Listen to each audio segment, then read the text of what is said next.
What's up, everybody? Welcome to another week of Q&A. How's everybody been doing? Sandy Pen says the week's been kind of dull. That's a bummer, dude. Hopefully you're getting some good guitar playing in while the week's been kind of low. Brandon Sill says it's been interesting to say the least. Nice, dude. Awesome. What's up, Carl? How's it going, dude? Wesley says I've been digging the Cali Nameless Omega. Very, very nice. Mauricio, what's up, dude? How's it going? Lear, what's up, dude? Let's see. Okay, so David Fournier asks, please cover and talk about audio interfaces that work best with smaller studio monitors and can get the best sound with neural plugins. I would have to say, okay, yeah, just making sure my audio is on. Yeah. So I would have to say that probably. I mean, it kind of depends. It depends on what you want to go for. Most interfaces are going to do the job okay. Like I had a Scarlett 6i6 that's done okay.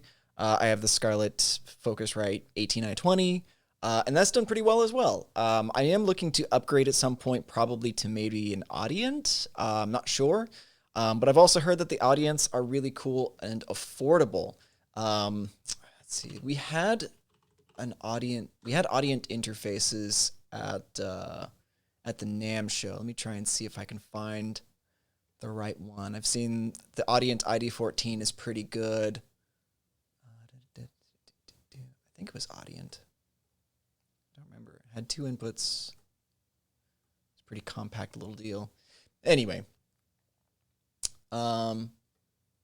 I think either way, you can get pretty good results out of something like that. You don't have to spend a whole lot to get a good interface.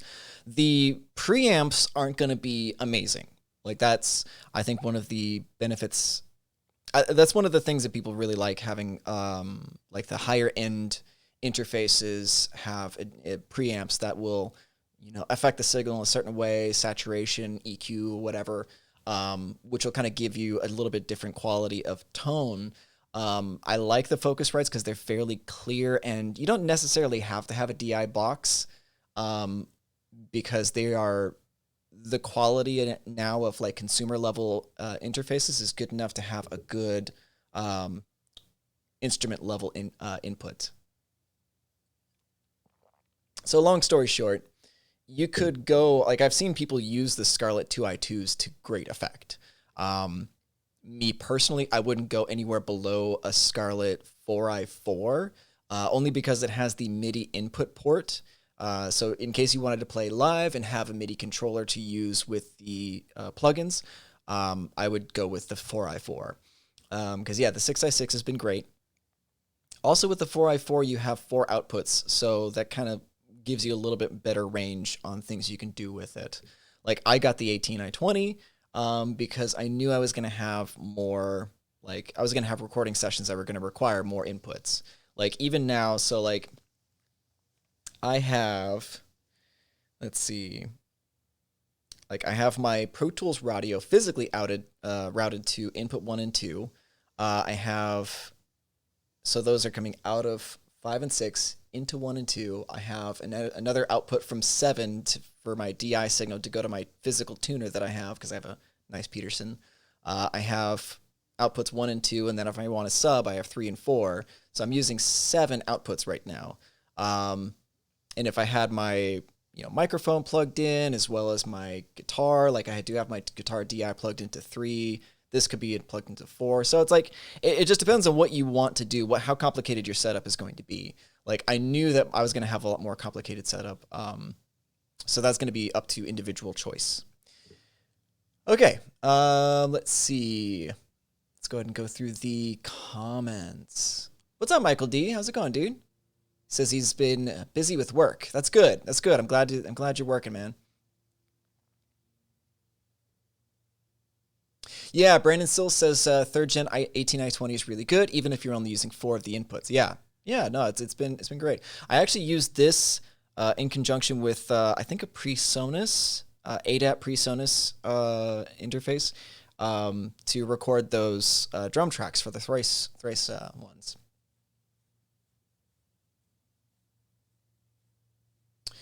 Okay, so Prashurya Goswami asks, what is the best plugin for periphery tones? And if you guys are interested, let me know in the chat. Let me know if that's something you want to check out today, in fact, because I actually just got a session set up for the next artist tones. A friend of mine sent me stems from a cover that he did. So I've actually got it set up in a session already. And if you guys are interested, I can show you how I start the session. I already got the MIDI in, and I got basically all my tracks routed, but let me know if you want to see that in the next 20 minutes or so. So we'll keep going through the chat, and I'll see what you guys think. So David Fournier says anything but the first gen, correct? Because he has the first gen 2i2 and not very strong signals due to the fact they may not have preamps. Yeah. So the first gen I've heard is a little bumpy as far as quality is concerned. They definitely got a lot better with the second and third gens. So if you end up going with something else in that price range, I would definitely go with a newer model, because I think mine is the second or third gen, but I'm not 100% sure.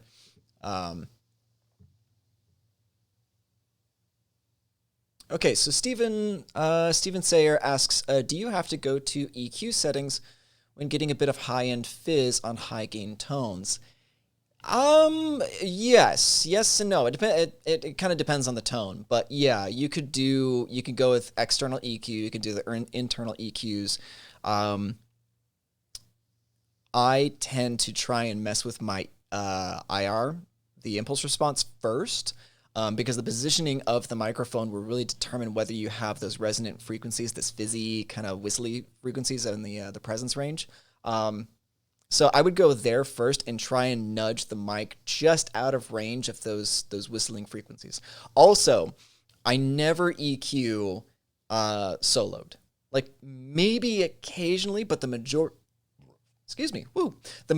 of my EQing is done in context of the mix, because the thing is, you are much more sensitive to those whistling frequencies when there's the only things you're listening to. So if you're doing it in the mix, there's going to be a lot of other signals that are going to cover up the frequencies. But of course, if you can hear it through the mix, absolutely address it.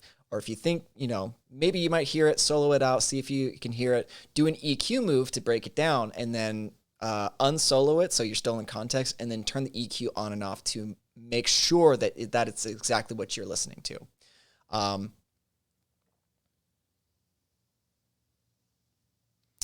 Shahar asks, what are your thoughts on the Mesa Mark V amps? I've always loved Mesa. I actually had a Mesa Boogie dual rectifier up until just recently.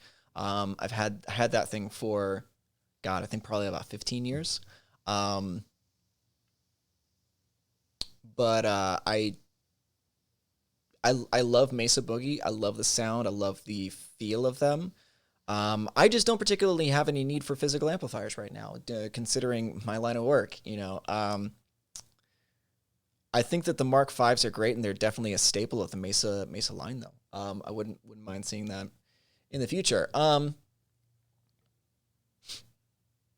Oh, for sure, yes. Thank you, man. He says you guys are you're phenomenal. I appreciate that. Rowland, that's a good question. Rowland says, if you buy one plugin like the Abasi and the Granifier, can you use the effects from the Abasi for the effects for the Granifier? Yes. I can actually just demo that real quick for you. Let's see. Make sure that my scene is changed. Always double check your work. Let's see. Okay, so clean. Why not? We'll just do this here. Let's see, Abasi. Oh no, we'll go with the Granifier first.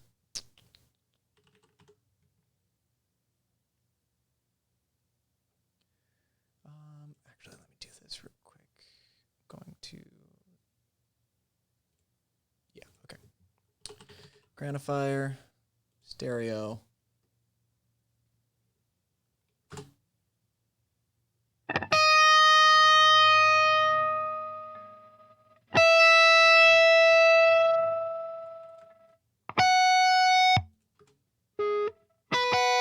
There we go. That's what I wanted to get. All right, so the gain, let's pull that all the way down. Let's make this, Don't mess with my cleans. Stereo. Make sure the output's not clipping. Okay, so y'all can hear that. Just a little bit of gain. All right, so the way that I would do this is take up your bossy stereo.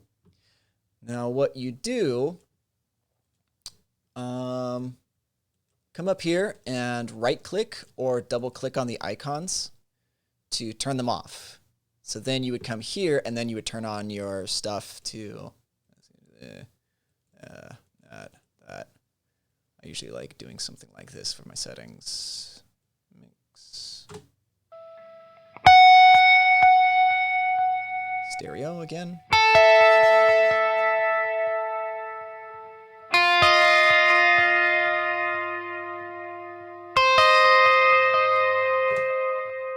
So that's how you would do it. You would basically just turn off the components that you don't want. Like, so if I wanted to have the impulse response from the Abasi instead of the granifier, I can then turn off this, turn this on.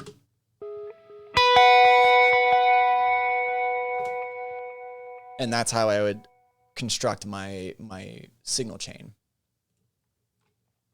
Let's see. All right.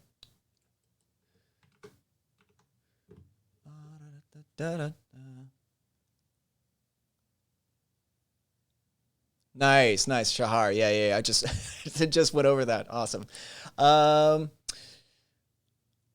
Prashurya asks, Prashurya, I don't know if I'm pronouncing your name correctly, and I apologize if I'm not. Prashurya asks, plugins versus hardware, what would you choose for a record?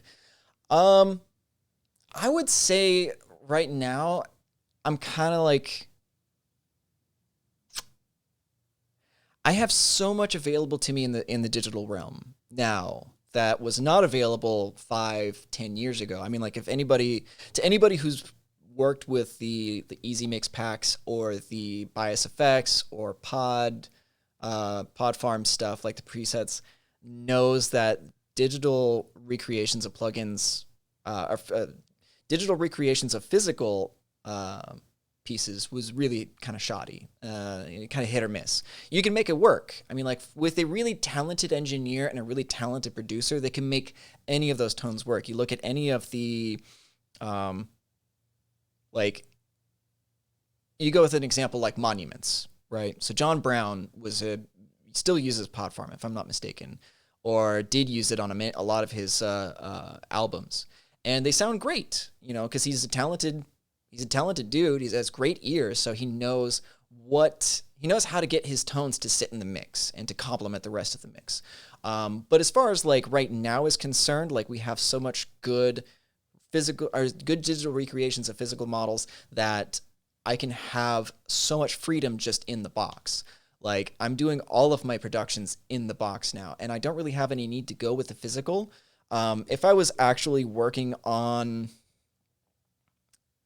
like, say if I got hired to do some sort of video game score, I would potentially use physical models at that point, because then it's like, okay, I can spend the time and the money and the effort into renting equipment or buying equipment to really improve the sound quality. But I would probably still go with mostly digital, to be honest, just because it's quicker, it's easier, it's more creative as well, because then you're not stuck with fiddling with things. Like, it's also recallable. There's just so many more. There's so many advantages to going digital, personally.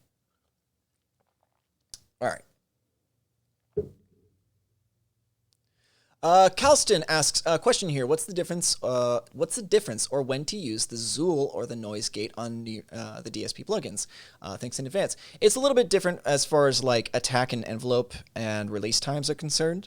The neural DSP algorithm is our own. We developed that in-house. So it's just a matter of like, what is the quicker attack? What is the faster release? What is the envelope time between the two? And I can't really give you a specific method or use for it. Like, I would probably use one to just take care of the noise floor, and then the next one is going to be just like an additional level above that, like kind of taking care of like micro and macro noise levels. Like, let's see. So if I was like, these are really clean.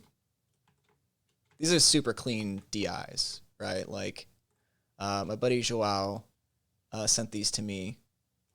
Actually, let's see if I can find some noisier parts, maybe. I don't know. He's got pretty good editing. Okay, and then those, of course, he cut that out. All right. Sorry, guys. I'm just I just got these files today, so I'm still kind of going through them. All right, so let's go through this, maybe. Okay.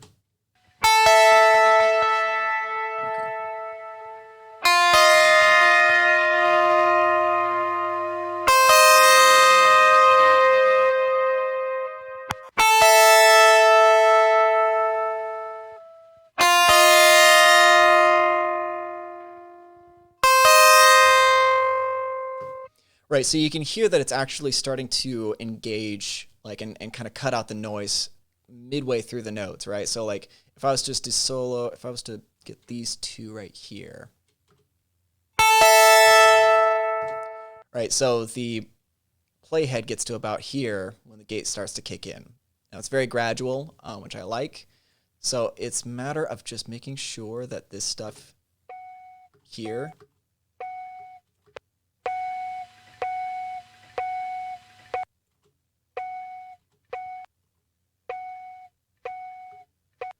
is like, it's just enough to cut out the noise floor. That's really, that's all I'm looking for, because right here, if you look at the DIs,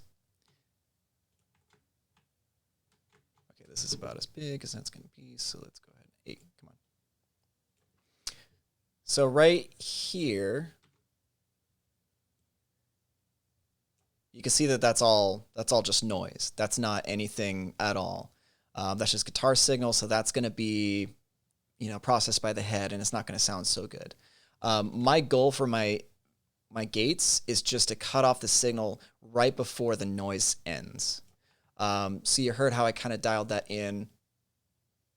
The noise gate is about 80. I think that's around about 80 is fine.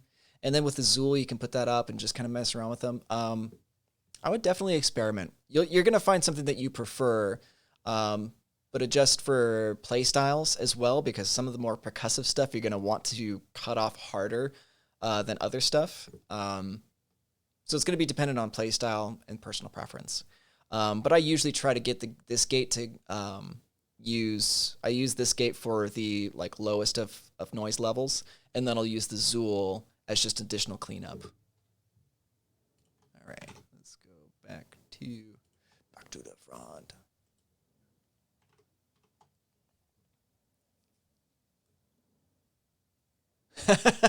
Jean Borges says, I got the Cali and the Nolly this week, Steven. It's unsettling to think I'm not using my recti much. Dude, I had that.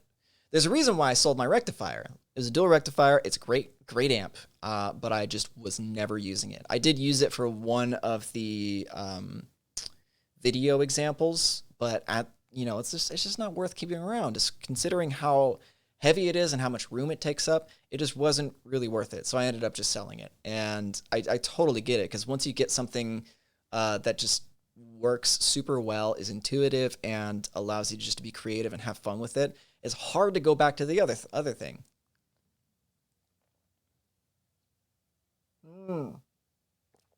Rowland asks, which plugin is the heaviest tone, Granifier or Fortin? You're comparing two different flavors of delicious ice cream. It's going to be very preferential for whoever is working with it. I like the impulse responses in the... So the Fortin Cali has impulse responses captured by Nolly, which I think are fantastic. The Granifier has an amazing array of different impulse responses, which makes it very versatile. The Fortin Nameless and the NTS have ML Sound Lab impulse responses, which are good. I think that they are all pretty on a good level. Here's how I would choose between the bunch. Okay. So you got the Fortin Cali, which is more like your, I think, plexi, kind of modded Marshall, warmer kind of breakup tone. All right. Same thing with the Nameless. The Nameless is like a high, hot rodded Marshall as well. NTS to me sounds more like Mesa with its like kind of shimmery sheen, like 6L6 breakup on the top end. And then you got the Granifier, which has both of those things. You can choose between the EL34s and the 6L6 and the KT66, which makes that one incredibly versatile. I don't think that you could get one that's heavier than the other. I think it's just different flavors of goodness. Yeah. I think that's my answer. Is that you can get really, really great heavy tones for any of them. And Rowland backs me up by saying ice cream is good, and yes, it is.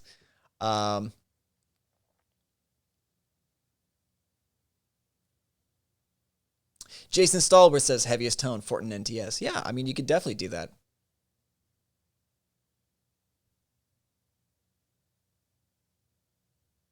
John McDaniel says, damn it, I want ice cream now. Me too, bruh. Me too. I got some like stouts in my fridge. I might do some like beer floats. Get some like vanilla ice cream and get like a peanut butter stout or something like that. Oh, so good. Okay. Oh, yeah. So I did see that comment earlier. Somebody was asking about sample rate and buffer size. Let me see if I can't find the comment real quick. It's hard, gents, because I got the chat scrolling and I don't see everybody doing that. I don't see everybody's comment because I'm talking to the camera. Curious about the buffer size.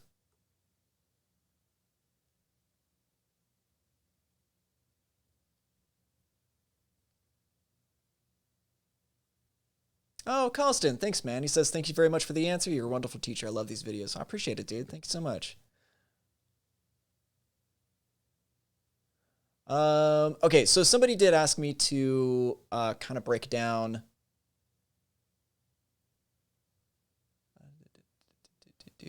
sample rate. It's not equal quality. 44.1 is fine for music and most of it. That's true. Okay, yeah, Benjamin says sample rate does not equal quality. 44.1K is fine for music in almost every scenario. I'm going to guess because you guys are talking about like what sample rate or buffer size should I use with the neural DSP plugins. Now, I generally keep my sessions around 48 kilohertz. 44.1 is totally fine, and that's actually the suggested sample rate for most of the plugins as well. Or for the plugins as well, I would say that you do, like, the oversampling is already running high. Okay, so when you are looking at the oversampling switch, on normal, you're actually doing, it's being processed at double the sample session rate. So my sample rate is at 48 kilohertz, so that would be 96 kilohertz. When I'm doing normal, that's actually 4 times the session sample rate, which is more than I want to do in my head at the moment. So what it happens is when you apply distortion or compression to your signal, you create harmonics, right? And you create harmonics up the frequency spectrum. What oversampling does is that processes the sample rate higher, so anything, so it pushes like the Nyquist limit up. This is a heavy topic, and I'm trying to distill it into as few words as possible. But basically, when you're at 44.1 kilohertz, anything above 44.1 doesn't get read as that sample rate. So anything at 48 kilohertz and above, or anything above 44.1 and above, gets misinterpreted as frequencies down below. It creates noise. It creates artifacts in your signal. What happens is when you distort a signal, you're creating harmonics further up in the frequency spectrum.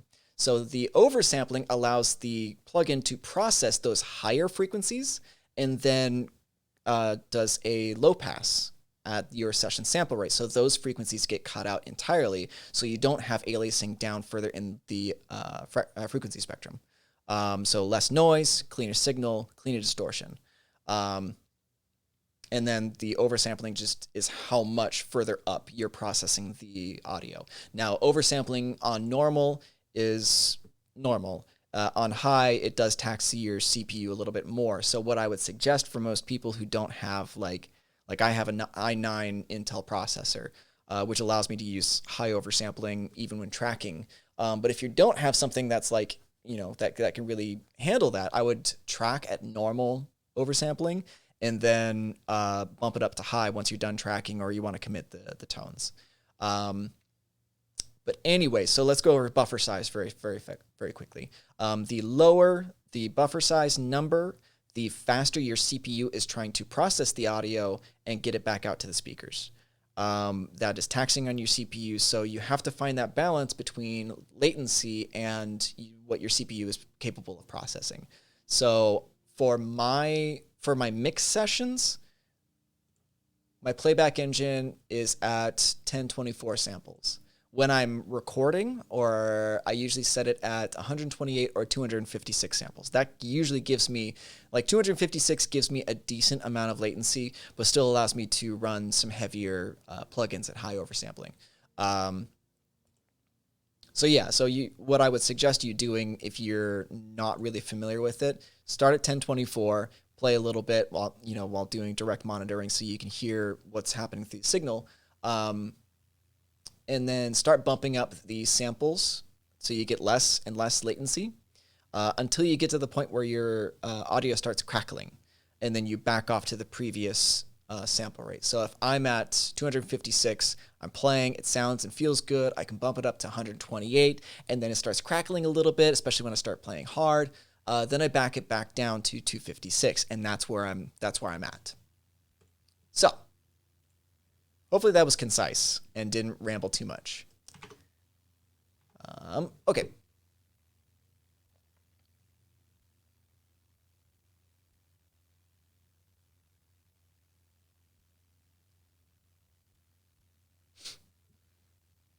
Okay.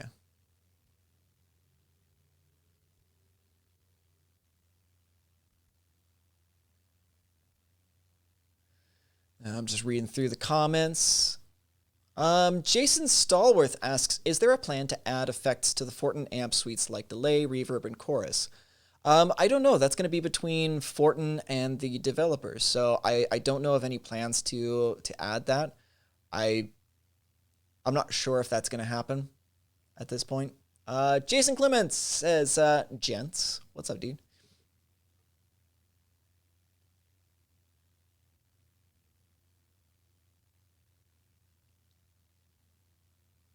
BJ Angle says, then you bump it back up to when mixing. Yes, when I'm mixing, I bump it back to 1024 samples because that's going to give your CPU the most breadth to work with all the signals. So like when I'm doing something like my mixing, like this is not a clean. Well, there we go. So like this is, I've already got pretty much everything kind of set up and ready to go. But normally what I do is I turn off everything on my mix bus, all my mastering stuff, and then I'll just run as simple a session as I can, bump the sample rate to 256 or 128, depending on what I'm playing, and then once I have everything settled, I'll bump my sample rate back to 1024, and then start turning on all of my other plugins.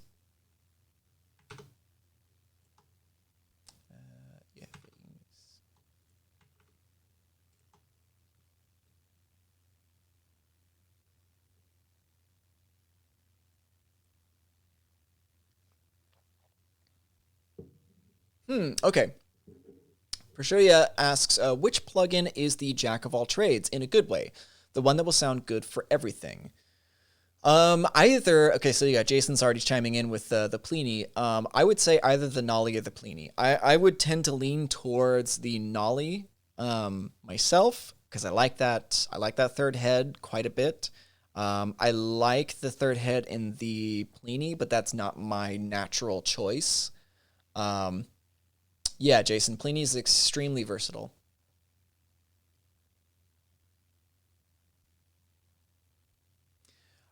Incensus asks, Steven, do you have a Dropbox for your presets used in your vids?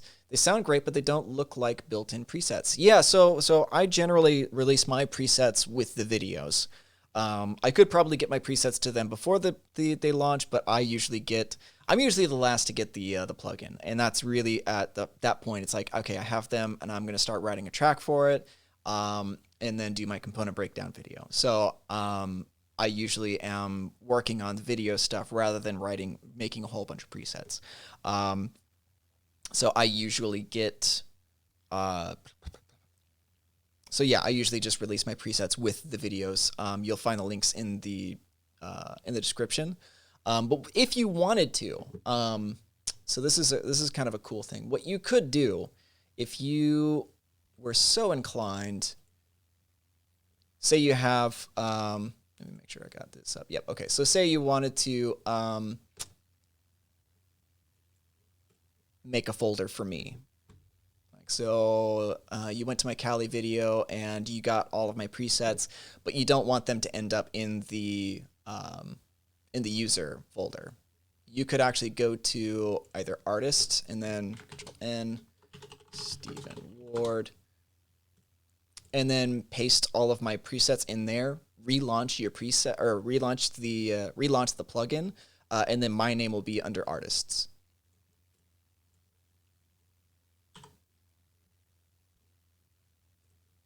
Yeah, I find that that's a little bit easier at times as well, because then you don't get my presets confused for yours, and then it's a little bit easier to find them as well. Okie dokie.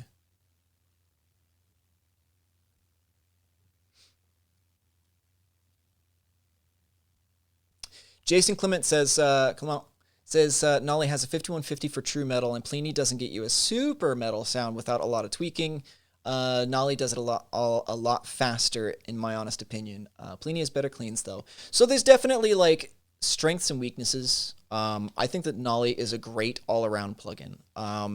The clean head is a little dark for my taste, so I usually end up having to push that up, the brightness on that one up quite a bit. But the Pliny does cleans super, super well. Even on the second head, just a little bit of breakup with that kind of Marshall-y sort of tone sounds awesome. I love the Pliny's effects section. For leads, the saturation of the third head is so good on the Pliny.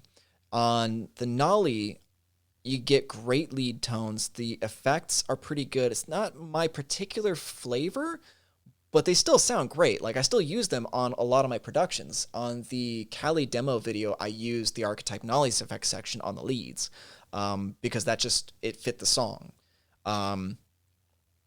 The Nolly does rhythms so well, so super well. But I actually do love, and I've been kind of messing around with this recently.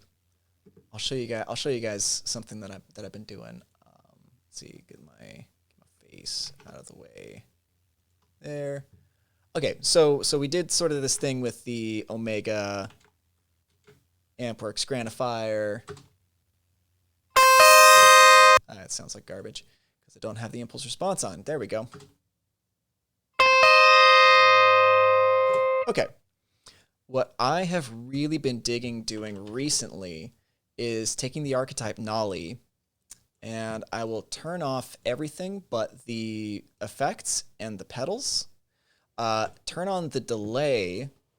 Turn the mix down. Love that. So let's sync to the DAW. Let's go with quarter note triplets on the first delay. We'll turn the mix down a little bit. And then we'll tune this one. This is on quarter notes. And then ping pong is on. Make sure that's in stereo. There we go.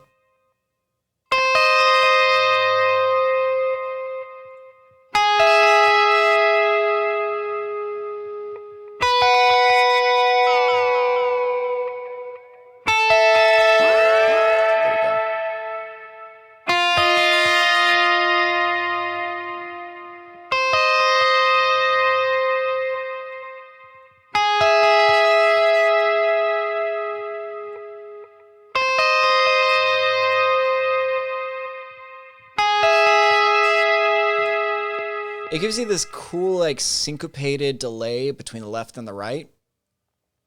So that way, like, the delays kind of feed off of each other. So yeah, just if you wanted something a little cool to mess around with.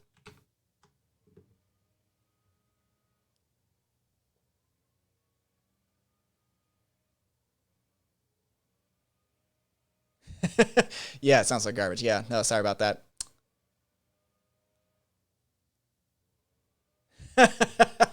John McDaniel says, "Okay, now everybody in the office knows I'm not working." Thanks, Steve. Yeah, no, man, I'm not responsible for that. Appreciate you here, man. Um,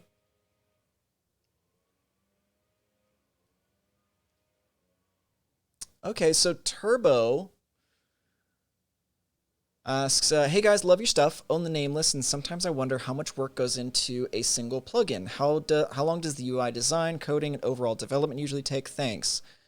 I'm not sure. I know that it's a while. I mean, like as far as the from inception to completion, like I would say probably it's more than 6 months.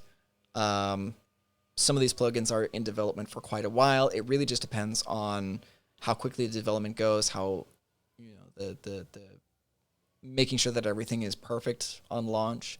Um, so I mean, like when you finally get a plugin that hits the market, like that's been in development for quite a while beforehand. I'm not sure the exact timeline because I'm not really involved with that part of the development.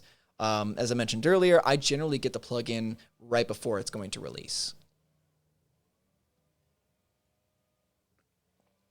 Who are you? Question mark. Asks, is this Pliny? No. So I actually am working on the next artist tones, which is going to be periphery.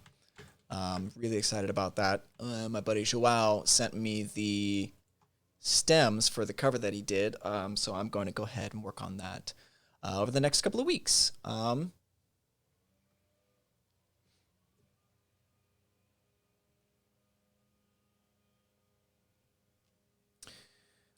Jason asks, I don't know if this is a super popular idea because these plugins are obviously meant to be used in a DAW, but is there a standalone mix and match launcher coming for people who own multiple neural DSP plugins?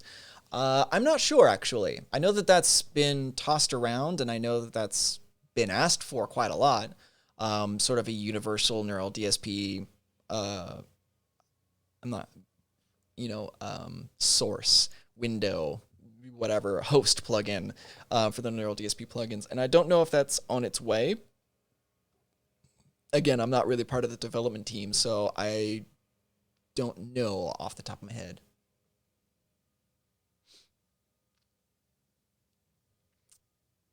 Let's see. Pavel asks, or Pavel says, "It's been a while, Steve. I am back again. What's up, dude? How's it going?" He says, how's it going? And is the delivery of the Cortex stable now? Greets. So far, things are going really well with the Cortex. I know the Cortex is on schedule. I don't have a production model in my hands yet, but I know that that's going to be pretty soon. Yeah, yeah, we'll see. But everything's going really, really well. If you, I think I've mentioned this last week or the week before. If you really want updates on the Cortex, follow Doug on Instagram because he posts about it pretty consistently. That's one thing that I really like about working with Doug is that he's very vocal about progress and the current affairs of things. So, yeah, that's all on schedule. Things are going well. It's gotten some really great updates recently. So, yeah, check out Doug's Instagram. Sasha asks, have you tried to combine a Pliny, an archetype Pliny, with the GGD Cabs Zilla? I actually haven't tried the Zilla Cabs yet. I don't particularly have a need for them, and that's not to say that they're bad or anything.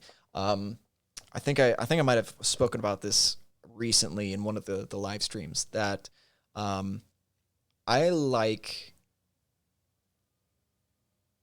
setting limitations on myself. And I'll kind of break down what that means. I am representing Neural DSP in these videos. So I want to be as absolutely amazing with these products as I possibly can be. And I know there's definitely things that I need to learn and need to improve on, of course, but when it comes to additional like IR packs and stuff like that, I would rather just get really, really, really good with the existing ones, because I think that forces my ear to be more judicious about decisions. Knowing your impulse responses inside and out is very, very important for any mix engineer, for any producer, anything like that. Knowing what your impulse response is going to sound like even before you slap it on is going to be really important. So I'm definitely down to try out the GDD Zilla Cabs, but I haven't really had a need for it because I'm constantly making content for the Neural DSP page. But yeah, I've heard they're great though. I see all of your guys' posts in the Facebook group, and I've been seeing some of the music made with them, and they sound awesome. I'd definitely love to get my hands on them at some point.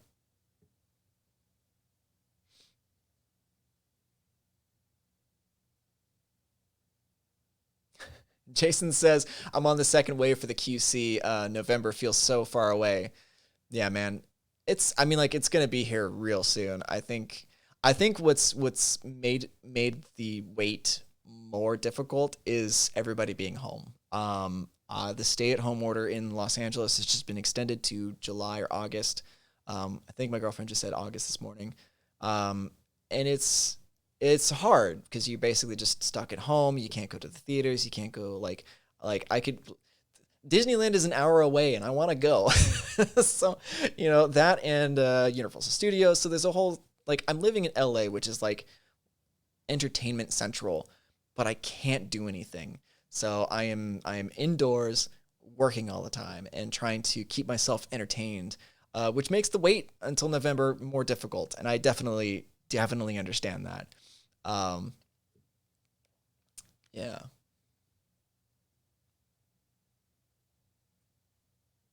Good.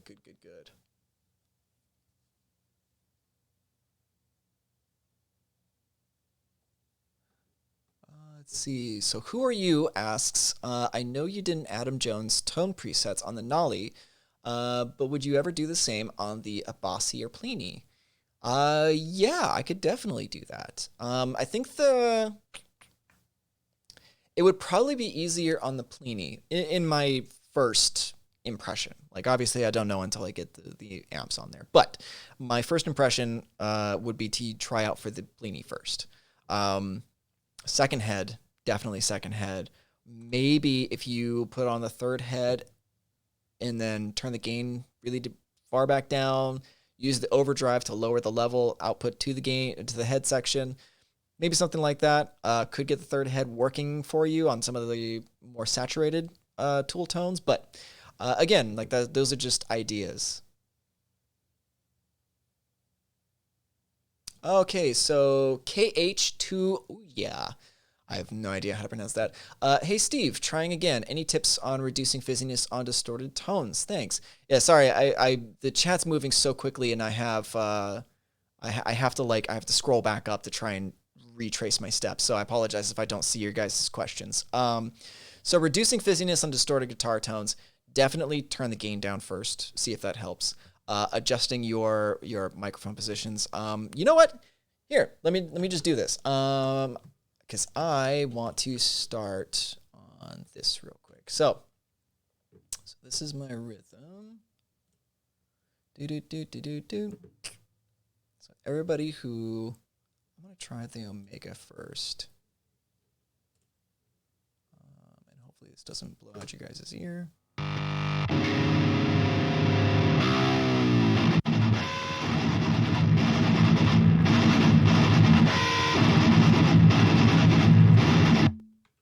Okay. Let's see if you guys can hear that.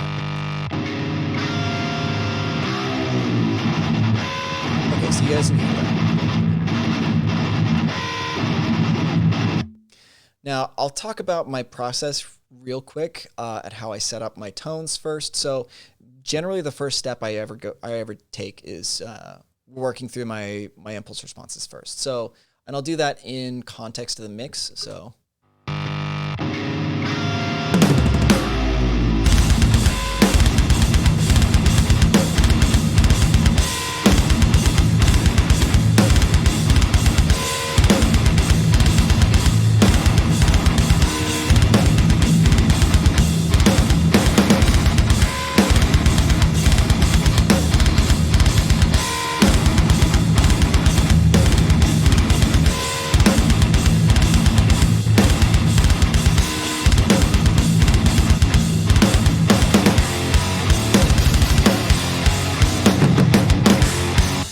Okay, so I liked the way the 57 fit with the rest. There was a couple of things in there that I didn't particularly like. There was one that was like super fizzy and like 4K rich. But then I start putting in my second one. So let's listen to the second. We'll go through and do the exact same thing.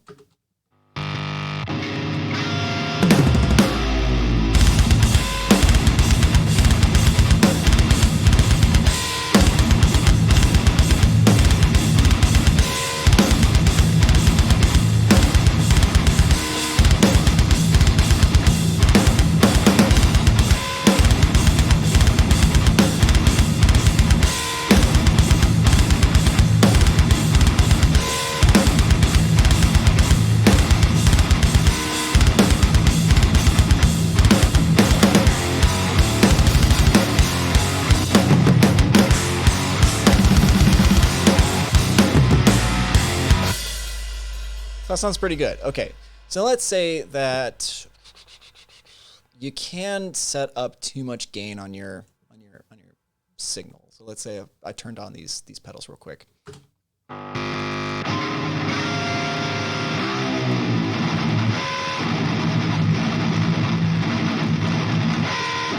All right, so like I can hear definitely a lot of like fizzy top end distortion. So like you can actually pull the gain down far lower than you think you can, because in the mix, everything's going to kind of gel together. The tone from the bass is going to complement the tone from the guitars.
So I kind of keep going back and forth. You have to think of this sort of laterally, right? Each part is going to change a different part of the chain. So like I always start with my impulse responses. I make some adjustments, maybe go back to my impulse response again, because bumping up the treble makes the overall tone sound good.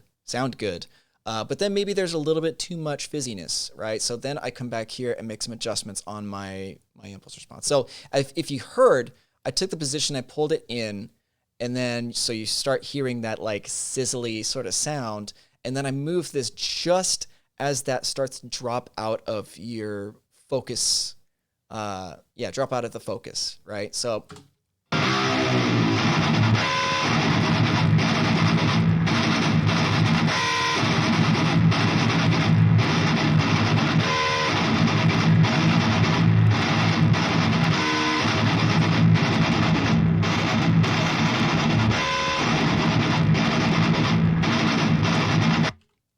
So that's generally speaking where I would put that. So it has to do with your impulse responses, it has to do with the level of gain that you're putting in there, where your tone stack is at. You know, you saw me kind of flipping back and forth between the 6L6 and EL34s because that I wanted to make sure I had the right kind of top end for this particular track. So hopefully that helped. Let's go back to the chat.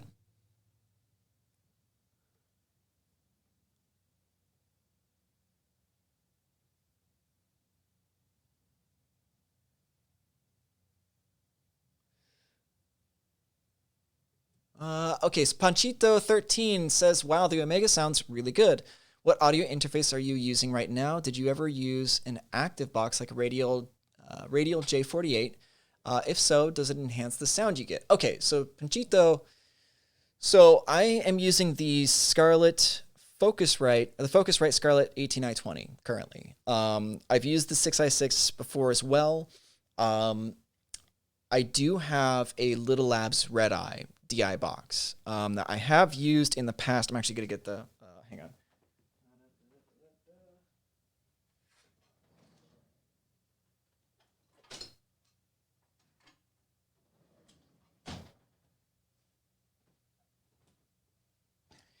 If you can't afford the Little Labs Red Eye, I've used the Pro 48 Direct box by Radial. So this is one that I've used in the past, and it's worked pretty good. The main goal of your DI box is just to get a clean signal into your interface.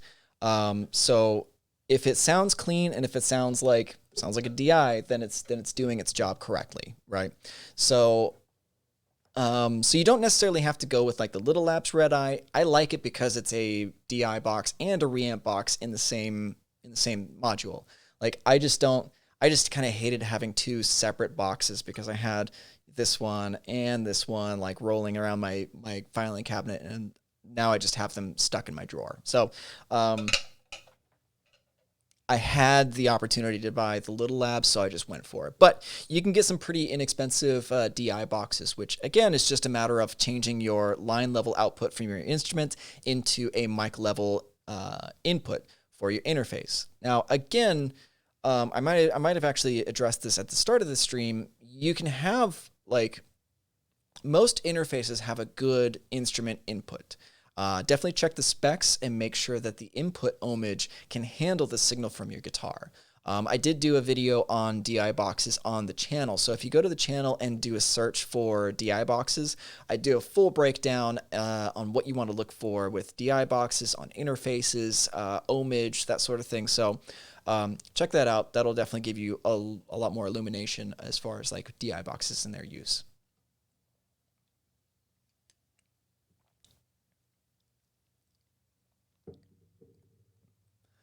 All right.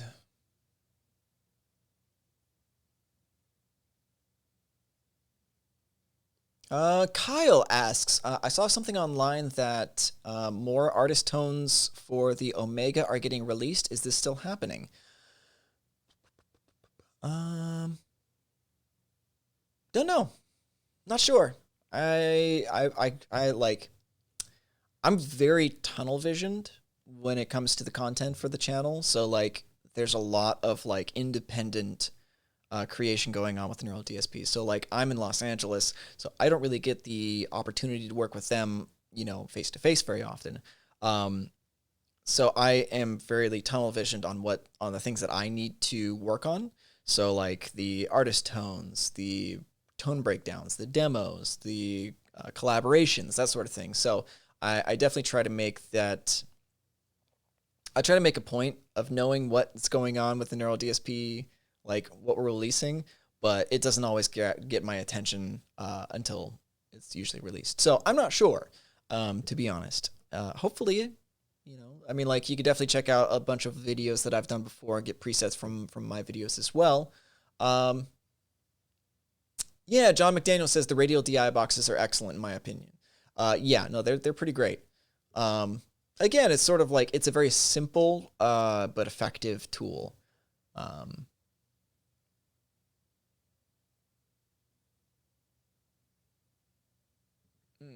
Okay, so Okin says, hi, trying to make a clean tapping preset for 8 strings. High strings still a bit garish, and lows level output is too low. Any suggestions? Compressor. That's probably what I would go with. Either, and this is just off the top of my head, what I would probably do if you're working with 8 strings and you're actually playing all 8 strings while you're tapping, I would try a compressor first. Because I would definitely experiment with this idea a lot. So you could do compressor to bring up the lower levels, something that's a little bit more smooth, so that way it's not messing with your transients quite as much. So like the nollie with the smooth, or if I think you said you're using the Abasi. I mean, I would definitely try the Abasi. Okay, yeah, so he says for the Abasi. Didn't see that right away. Yeah, I would definitely try dialing in the compressor, and then what I would do. Let's go ahead and pull my. Is there anything here that I can use? I can just demo real fast.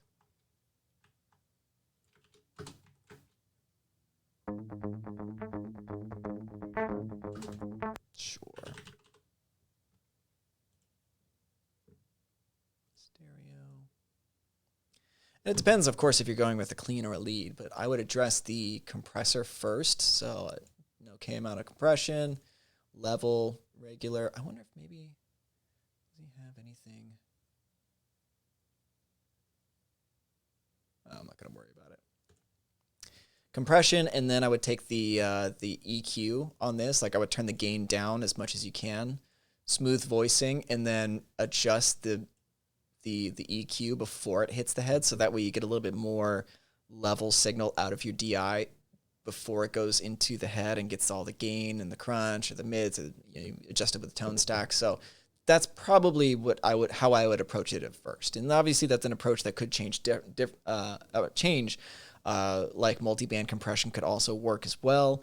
EQing the DI beforehand, but I think that probably between those two, using a healthy amount of compression and then adjusting the EQ of the DI, kind of boosting those things that you want to hear more of, and then lowering the things that you don't want to hear as much of. Lower the gain so that it's clean, or if you want, bump it up. Either way, it's kind of hard to know what the outcome of it is if you're going with something a little bit more high gain, or if you're going for something that is more clean. All right.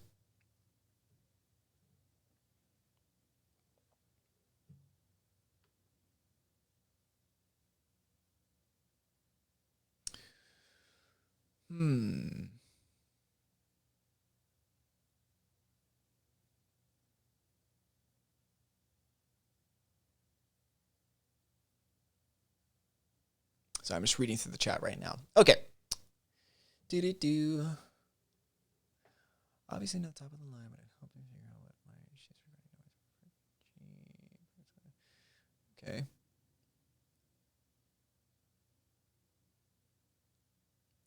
Madeira asks, I have a quick question. Do you have any recommendation on an amp sim to get a sound like In the Poison from Bullet for My Valentine, or should I just get the Archetype Nolly? I use a Victory Kraken and a PRS guitar live. I'm not wholly familiar with that Spotify. I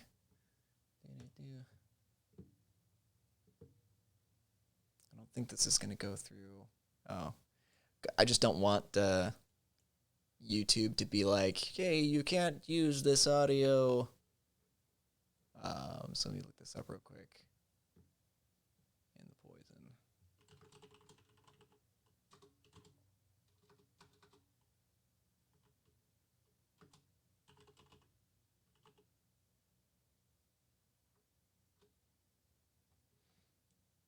That's a Bullet for My Valentine.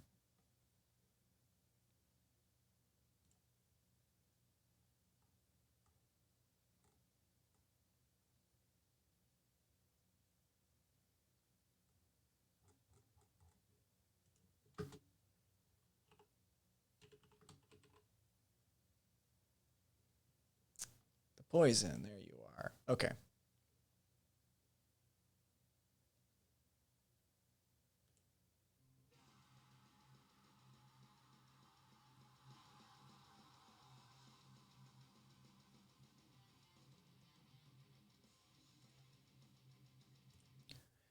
Okay. Sorry. That was probably a lot of just like staring at me typing and stuff like that. So no worries. Yeah, so I would definitely try the Nolly. So something like that, Jason. Jason says the Nolly has a modded Kraken type amp, doesn't it? But I would actually say it if you definitely try out the trial version first, because either that or my thought is also the Granifier. Yeah, Andre says Bullet for My Valentine. They usually have lots of mids and very saturated tone, if I remember correctly. So, yeah, yeah. So I would probably go with either the Trial of the Nolly, Trial of the Granifier. Those would be my two first picks for that particular tone.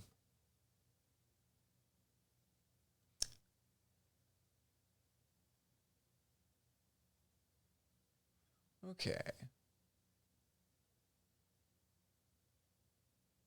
Yeah, Oaken says thanks. I haven't tried using the Pathos EQ. That's interesting. Yeah, man. Yeah, no worries, no worries. I mean, like, so much of what I do is just trial and error. Like, so I have the I just filmed the breakdown of the guitar tones for the Thrice track that I just did recently. Um, and I was going back through my work and how I got my acoustic dreadnought to sound like a completely different guitar. Like I just mangled the fuck out of that audio. And it sounded great, but like it was very much like I don't think I would have thought of that at first, but you could see that so much of what I did was just experimentation. Like I was like, okay, I listened to the original track, I listened to what I got. Okay, let's try this. That gets me a little bit closer. Okay, cool. So let's go back and let's go back. So you can see like a bunch of plugins that are inactive because I tried a whole bunch of stuff and then I just left it in place just in case I wanted to go back and try it again. But yeah, so definitely like it's a lot of just experimentation, just a lot of like, okay, well, this is my problem. This could be a potential solution, and then just adjusting as I go. So cool. So it's 2:07. Let's go ahead and get some get the last questions in for the day, and then I'll call it real quick. Um,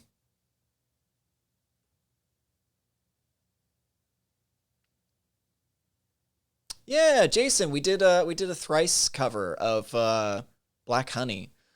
So if you go to the channel, you'll see the performance. I actually did in collaboration with a couple of additional people. My buddy Gerard on vocals, Matthew Denis on bass, and Alan. Oh my God, Casillas.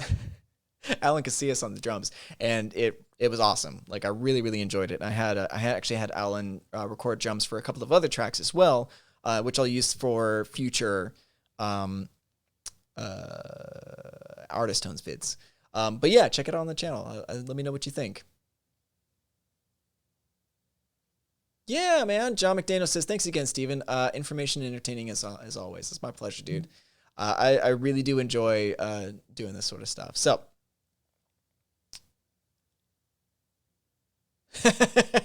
Carl says, now after Calorie Sweet has been released, is it too much to ask for Evil Pumpkin?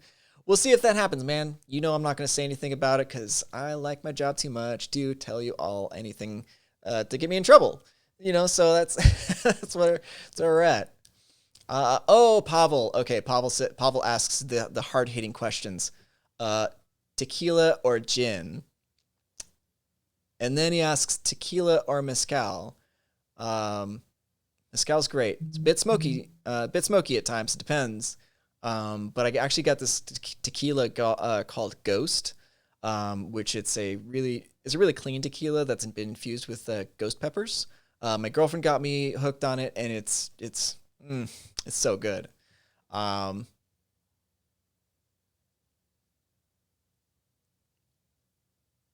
Thanks, Mundo. So Mundo says this is great. Thank you. I appreciate you hanging out.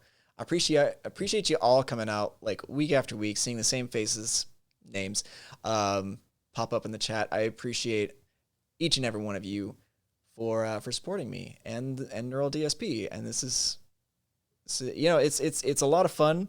I've actually been thinking about putting together like a small video because I'm now celebrating my 1 year anniversary of working with Neural DSP. So I'm thinking of putting a little special something together for you guys. Yeah, we'll see. We'll see what we got. Um, cool. Well, if that's it, then we'll just go ahead and call this a day.